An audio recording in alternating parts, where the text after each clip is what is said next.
Hello student, আজকে আমি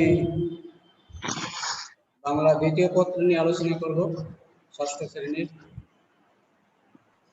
আলোচনা করব ভাষা ও বাংলা ভাষা। প্রাণী জগতে যত ধরনের প্রাণী আছে, একমাত্র মানুষেরই ভাষা আছে। মানুষের বাকযন্ত্র যেভাবে সৃষ্টি, অন্যান্য প্রাণীর বাকযন্ত্র সেভাবে সৃষ্টি নয়।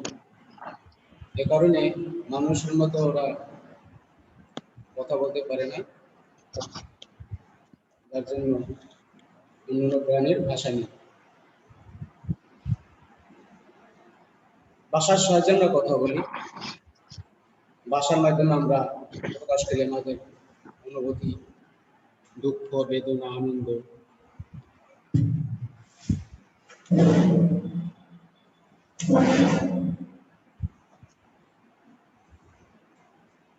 এবং একে অন্যের সঙ্গে তর্ক বিতর্ক করে থাকি। ভাষাকে দেশ গঠনের হাতিয়ার হিসেবেও গ্রহণ করা হয়, কারণ ভাষা না থাকলে দেশ গঠন করা সম্ভব নয়। এখন আমরা জানবো ভাষা কি, ভাষা কাকে বলে। মানুষের মনের ভাব প্রকাশের জন্য যেসব অর্থবোধক ধ্বনি বা ধ্বনি সমষ্টি উচ্চারিত হয়, তাকেই আমরা ভাষা বলে জানি বা ভাষা বলে থাকি।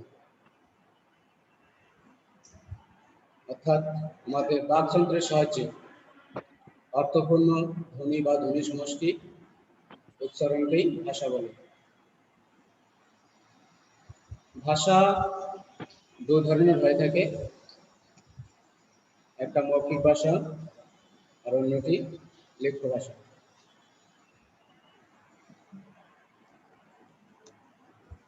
পৃথিবীর শুরুতেই লিখিত কোনো ভাষা ছিল না, মুখের ভাষাই ছিল। কারণ লেখার জন্য তেমন কোনো সরঞ্জাম ছিল না, খাতা ছিল না, কলম ছিল না, মুখের ভাষাই প্রচলিত ছিল। এখন বর্তমান যুগে লিখিত ভাষাও আছে, মৌখিক ভাষাও আছে। যেমন বিভিন্ন নৃগোষ্ঠী আছে, নৃগোষ্ঠীদের ভাষা এখনো মৌখিক ভাষা হিসেবে চলছে। আদিতে লেখার ব্যবস্থা ছিল না বলেই মুখের ভাষায় তখন মানুষ কাজ করছে, মুখের ভাষাতেই ভাবের আদান প্রদান করছে।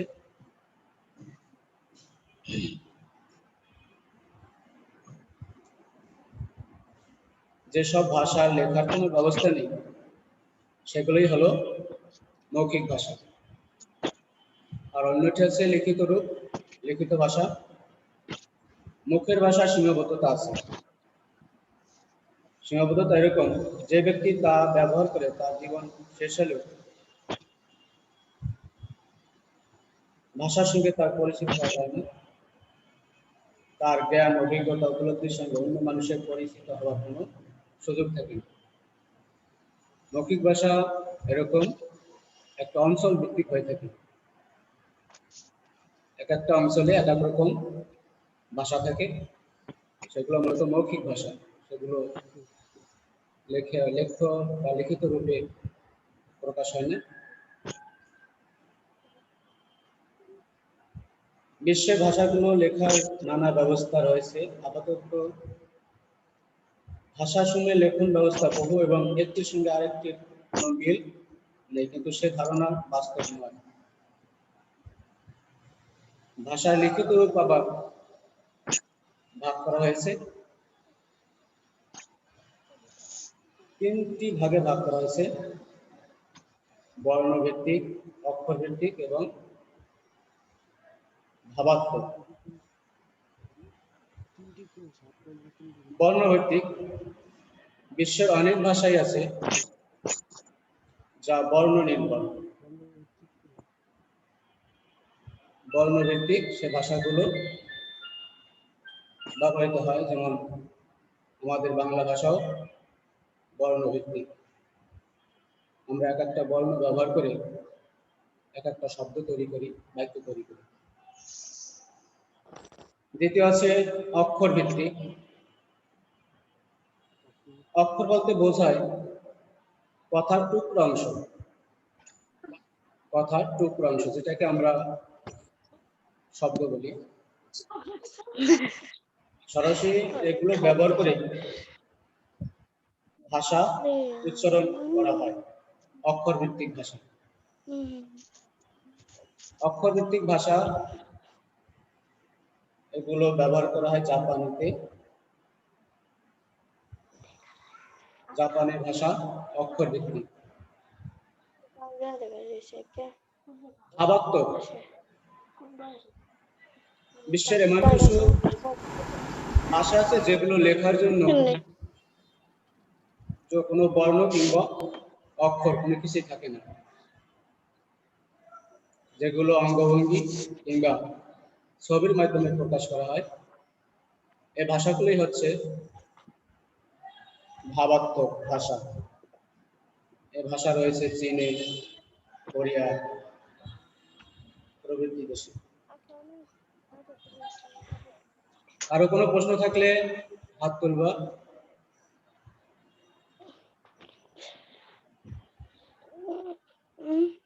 আচ্ছা, এরপরে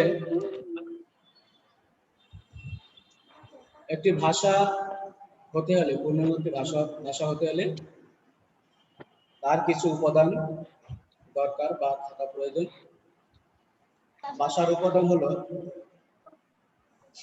ভাষার উপাদান চারটি: ধ্বনি, শব্দ, বাক্য, ব্যাঘার্থ।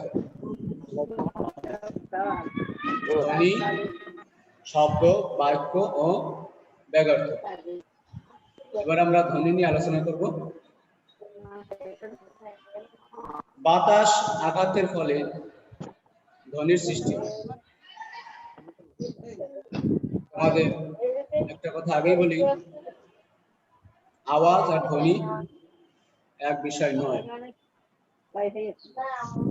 আওয়াজ আর ধ্বনি এক বিষয় নয়। বাতাস আঘাতপ্রাপ্ত হয়ে অনেক ধরনের আওয়াজ তৈরি হতে পারে, কিন্তু সব আওয়াজ ধ্বনি নয়।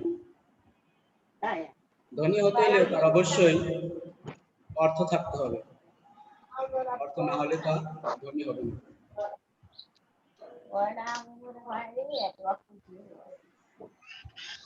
ভাষায় তাকেই ধ্বনি হিসেবে গ্রহণ করা হয়েছে যা বাকযন্ত্রের সাহায্যে তৈরি হয়।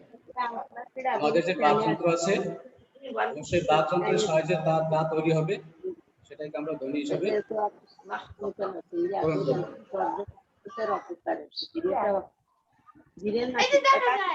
এর সাহায্যে আমরা পশু পাখির ডাক থেকে নানা রকম ডাক অনুকরণ করতে পারি, কিন্তু এসব ভাষা ধ্বনি নয়। এসব কিন্তু ভাষার ধ্বনি নয়। ভাষার ধ্বনি শুধু বাকযন্ত্রের সাহায্যে উৎপাদিত হলে চলবে না, তাকে অবশ্যই অর্থপূর্ণ হতে হবে।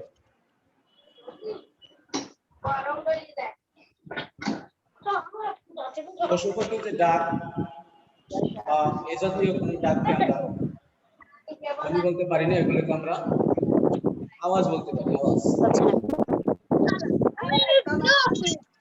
ভাষার একটি ধ্বনি স্থলে আরেকটি ধ্বনি বদলে দিলে তার অর্থেরও পরিবর্তন হয়ে যায়। এগুলো হচ্ছে ভাষার যে ধ্বনি, এই ধ্বনির সাথে আর একটা ধ্বনি যোগ করলে কিংবা ধ্বনির পরিবর্তন করলে অর্থেরও পরিবর্তন হয়, সম্পূর্ণ ভিন্ন অর্থ বহন করে।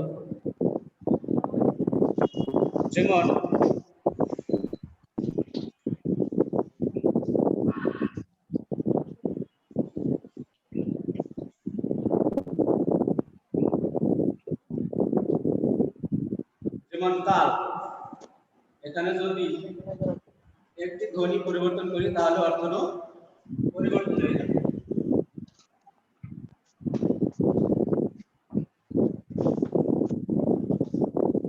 অর্থেরও পরিবর্তন হয়ে গেছে। খাল ও খাল দুইটার অর্থ সম্পূর্ণ ভিন্ন। এভাবে অনেক ধ্বনি আছে যা পরিবর্তন করে দিলে অর্থ সম্পূর্ণরূপে পরিবর্তন হয়ে যায়।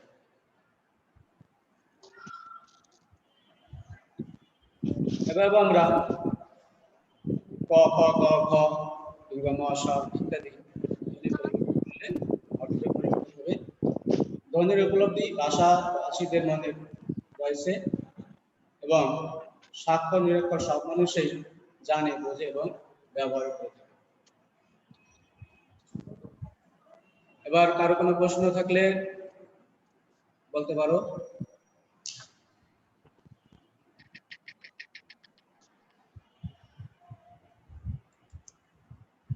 স্যার, বিভিন্ন পাখি তো কথা বলে, কিন্তু তাদের তো বাকযন্ত্র নেই, তারা কিভাবে কথা বলে? তাদের ওটাকে আমরা ধ্বনি বলবো না, ওগুলোকে আমরা আওয়াজ বলবো। কারণ তাদের যে আওয়াজগুলো, ওখানে ধ্বনি বা বর্ণ কিছু নেই, যেটা পরিবর্তন করে দিলে তাদের অর্থের পরিবর্তন হবে। এ কারণে পশু পাখির আওয়াজ বা তারা যে ভাব বিনিময় করে এগুলোকে আমরা ধ্বনি বলতে পারি না। তার আওয়াজের মাধ্যমে তাদের ভাব প্রকাশ করে।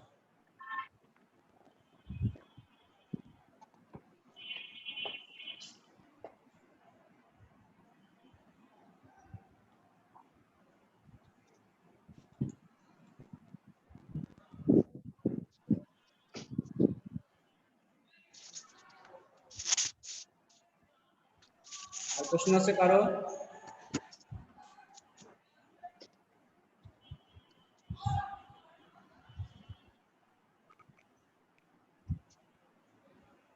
পশু পাখি যে আওয়াজ দিয়ে তাদের ভাব প্রকাশ করে, ওগুলো কিন্তু সম্পূর্ণরূপে প্রকাশ করতে পারে না, আংশিক প্রকাশ করতে পারে। যেমন মানুষ আকার ইঙ্গিতে ভাব বিনিময় করে, কিন্তু সেটা পূর্ণতা পায় না, পূর্ণতা প্রকাশ করা যায় না বা প্রকাশ করতে পারে না। এই জন্য এগুলো ভাষা নয় কিংবা ধ্বনি নয়।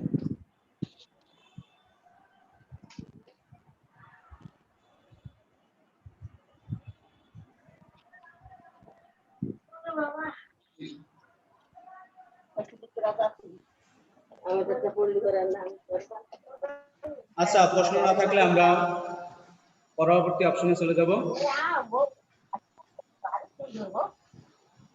পরবর্তীতে আছে শব্দ।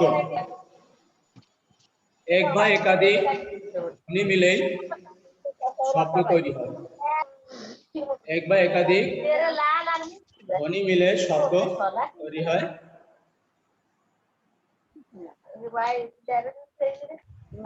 যেমন আমি তোমাদের ব্ল্যাকবোর্ডে লিখছিলাম কাল বা খাল, যেটাই বলো।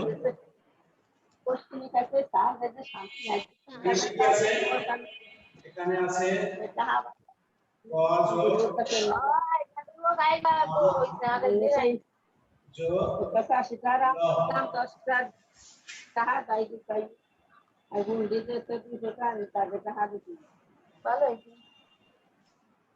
তিনটা ধ্বনি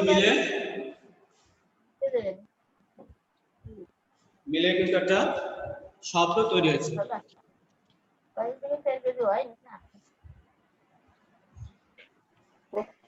ঠিক আছে, এই যে ভিন্ন ভিন্ন করে লিখছি, এক একটা ধ্বনি, এক একটা ধ্বনি মিলে একটি শব্দ তৈরি হয়েছে। বোঝা গেল? শব্দ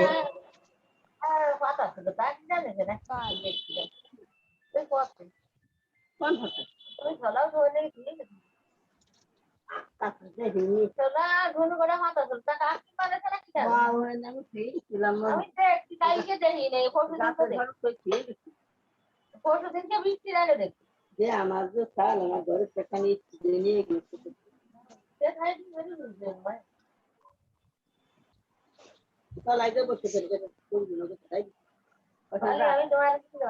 আমি এনে বাড়িতে আমি এনে রামকৃষ্ণ আমি এনে শব্দ বলি করে আমি একটা নিয়ে যাই। স্যার রানিং আউট ফার্স্ট এসেছে, ভালো লাগবে না, কেটে ব্র্যাকেটে দেবো, কেটে মূর্ধন্য দেবো। স লিখলেন কেন? রানিং আউট কেটে দেবো।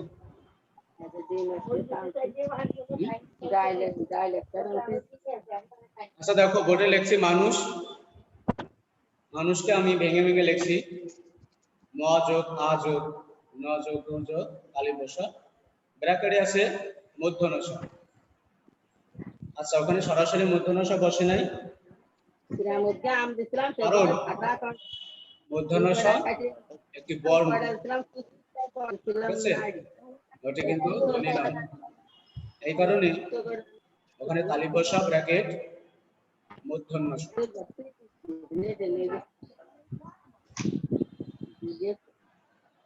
এই কারো প্রশ্ন আছে?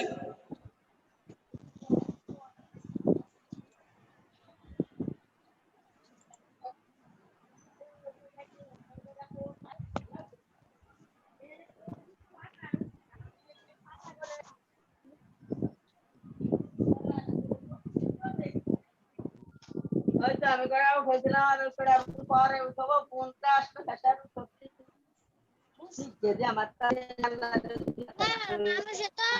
মানুষে তো মধ্যাহ্ন স্বাদে আছে কিন্তু আপনি তো তালিবর্ষ দিছেন।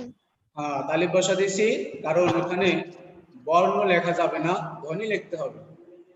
মূর্ধন্য ষ ওটা হচ্ছে বর্ণ, এই জন্য আমি এখানে সরাসরি মূর্ধন্য ষ লিখি নাই, তালি বসা লিখছি, আমি ধ্বনি লিখছি। ওকে, জি ম একটা ধ্বনি, আ একটা ধ্বনি, ন একটা ধ্বনি, উ একটা ধ্বনি এবং স একটা ধ্বনি। মূর্ধন্য ষ ধ্বনি নয়, এটা বর্ণ। এই কারণেই ওখানে মূর্ধন্য ষ লিখিনি সরাসরি।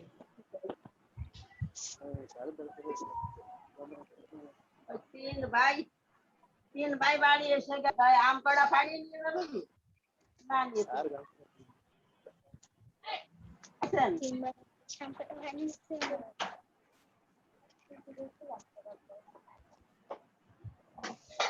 কারো প্রশ্ন?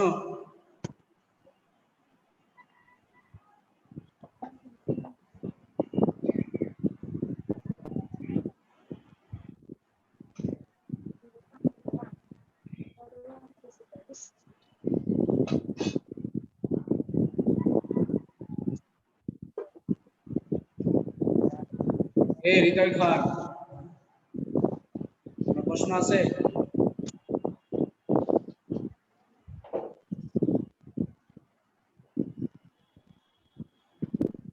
শ্যাম, স্যার প্রশ্ন আছে কোনো? না স্যার প্রশ্ন নেই। ওকে, থ্যাংক ইউ। নেক্সট কোরআন আচ্ছা আমি নেক্সটে চলে যাচ্ছি। নেক্সট আছে বাক্য। কতগুলো শব্দ মিলে একটি বাক্য গঠন হয় বা তৈরি হয়? বাক্য বলতে কথা বা বচনকে বোঝায়, ভাষা উপাদান হিসেবে ধরলে বাক্যের স্থান তৃতীয়। আমাদের বাক্যের স্থান আছে তৃতীয়। প্রথমে কি আছে? ধ্বনি। দ্বিতীয় কি আছে? শব্দ। হ্যাঁ, প্রথমে ধ্বনি আছে, দ্বিতীয় আছে শব্দ, তৃতীয় স্থানে আছে বাক্য। ওকে, ধ্বনি দিয়ে যা শুরু হয়েছিল, শব্দ এসে তা একটু কি হয়েছে? বড় হয়েছে বা সংহত হয়েছে, তাই না? ধ্বনির অর্থ আছে, কিন্তু শব্দ এসে সেই অর্থটা একটু বৃদ্ধি পেয়েছে। তারপরে বাক্যে এসে পরিপূর্ণ না হলে এটি অনেকটাই পরিপূর্ণতা পেয়ে যায়। বাক্যে এসে মোটামুটি পূর্ণতা পায়, তাই হলো বাক্য। বাক্যে কেউ বলে এবং অন্য একজন শোনে। বাক্যে বক্তা থাকে এবং শ্রোতা থাকে। এই দুই পক্ষের, বক্তা এবং শ্রোতা, এই দুই পক্ষের ভাব আদান প্রদানে যদি কোনো ঘাটতি থাকে, তাহলে কিন্তু বাক্য বক্তা এবং শ্রোতার মধ্যে ঘাটতি থাকলে বাক্য হবে না। হ্যাঁ, বাক্য হতে হলে অবশ্যই বক্তা এবং শ্রোতার বোঝা পূর্ণতা থাকতে হবে। তুমি বললা স্যার আমি একটা বুঝতে পারলাম না।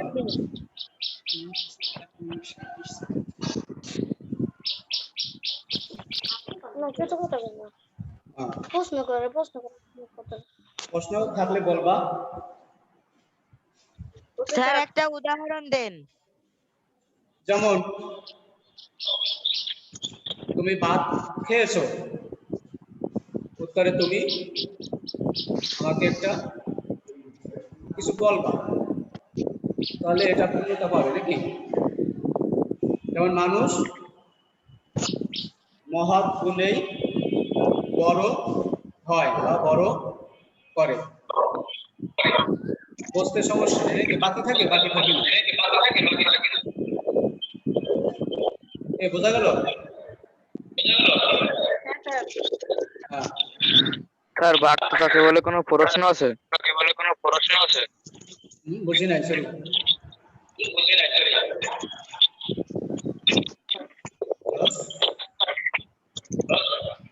বাক্য কাকে বলে কোনো প্রশ্ন আছে স্যার?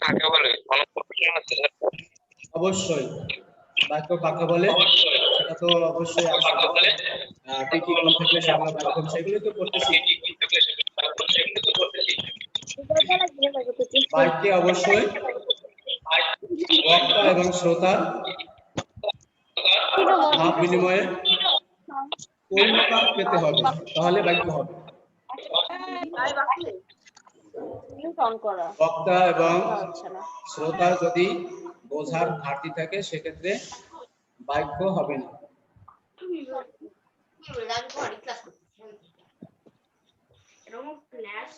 অর্থাৎ শ্রোতার সব ধরনের, যেমন শ্রোতার সব কৌতূহল মিটতে হবে বাক্য, তাহলে সেটা বাক্য হবে।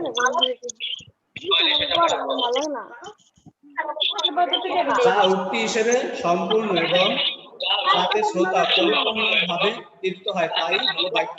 এই যে এখানে আছে, দেখছো তোমাদের বইতেই আছে বাক্য কাকে বলে।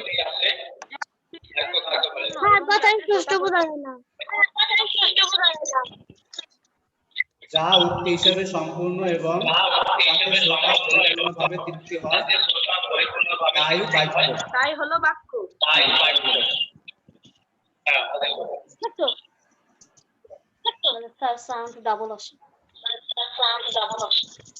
যেমন আমি ভাত খাই, আমি বাড়ি যাই, ইত্যাদি ইত্যাদি।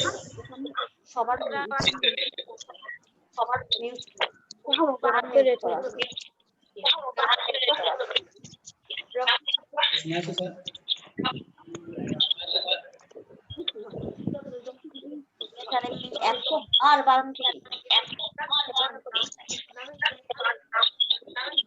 আচ্ছা, এরপরে আমরা চলে যাব চতুর্থ অপশনে, ব্যাগার্থ। অভিধানের শব্দের অর্থ থাকে নাকি? অভিধানে বিভিন্ন ধরনের শব্দ থাকে এবং তার অর্থ লেখা থাকে, তাই না? কিন্তু ওই শব্দ যখন আমরা কোনো বাক্যে ব্যবহার করি ওই অর্থের পরিবর্তন হয়ে যায়। কিছু কিছু বাক্যে অর্থের পরিবর্তন হয়ে যায়। কি হয় কি? ব্যাগার্থ চতুর্থ নাম্বার, মানে খ নাম্বারে ব্যাগার্থ। আমাদের যে অভিধান আছে ওখানে অনেক শব্দ থাকে, সেই শব্দের অর্থ থাকে, কিন্তু আমরা যখন বাক্যে কিছু কিছু বাক্যে এই শব্দগুলো ব্যবহার করে থাকি তখন ওই অভিধানের অর্থ থাকে না, অর্থের পরিবর্তন হয়ে যায়। যেমন পুরা, পোড়া দ্বারা অভিধানে আছে কি? দগ্ধ হওয়া বা জ্বলে যাওয়া, তাই তো? যখন আমরা এটি একটা বাক্যে ব্যবহার করি, যেমন তার মন পুড়ে গেছে, এখানে কিন্তু ওই অভিধানের অর্থ থাকলো না, অন্য একটা অর্থ প্রকাশ করলো। মন পুড়ে গেল মানে কি? মন কি পুরো দগ্ধ হয়ে গেছে? তা নয়, কিন্তু